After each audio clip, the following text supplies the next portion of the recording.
Hello बच्चों, let's read this question. Question says whenever a mixture of gases is allowed to come in contact with a particular adsorbent under the same conditions, the more strong adsorbate is adsorbed to greater extent irrespective of its amount present. Example, H2O is adsorbed to more extent on silica gel than N2 and O2. This shows that some adsorbates are preferentially adsorbed. It is also observed that preferentially adsorbable adsorbents can displace a weakly adsorbed substance from the surface of an adsorbent. Here question is chromatographic separations are based on. Options are differential solubility, differential absorption, none of these. तो यहाँ पर हमें देखना है, question ही बोल रहा है कि जो क्रोमेटोग्राफिक एड्जॉर्प्शन होता है वो किस पर बेस्ड होता है. तो यहाँ पर हम according to our paragraph we can write the key concept. और की कॉन्सेप्ट क्या होगा हमारा? Extent of adsorption,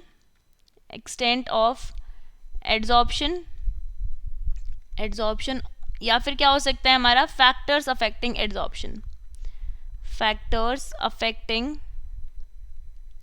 adsorption.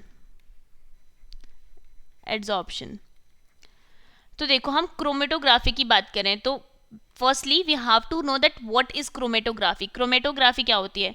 तो क्रोमेटोग्राफी जिस प्रिंसिपल पे बेस्ड होती है ना, सबसे पहले क्रोमेटोग्राफी क्या होती है? इसमें एक क्रोमेटोग्राफिक पेपर होता है, उसकी सरफेस पर हम एक लिक्विड अप्लाई करते हैं. Let's say this is our chromatographic paper.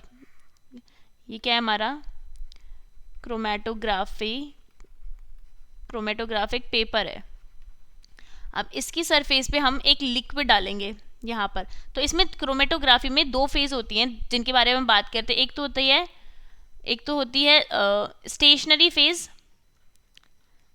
एक होती है स्टेशनरी फेज और एक होती है मोबाइल फेज. दूसरी होती है मोबाइल फेज. मोबाइल फेज मतलब क्या होती है? जो मूवेबल होती है. तो इस मोबाइल फेज में ही जो इस लिक्विड के मॉलिक्यूल्स है वो मूव करते हैं और उनके बेसिस पे हम बता सकते हैं कि कौन सी चीज़ कहाँ पे प्रेजेंट है. लाइक हम पिगमेंट्स की बात करते हैं यहाँ पर.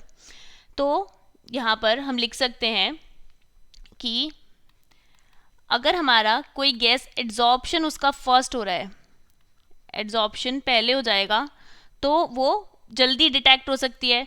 तो जो क्रोमेटोग्राफिक सेपरेशन होता है, chromatographic separation, this separation are based on, or we can say is based on, chromatographic separations are based on differential adsorption,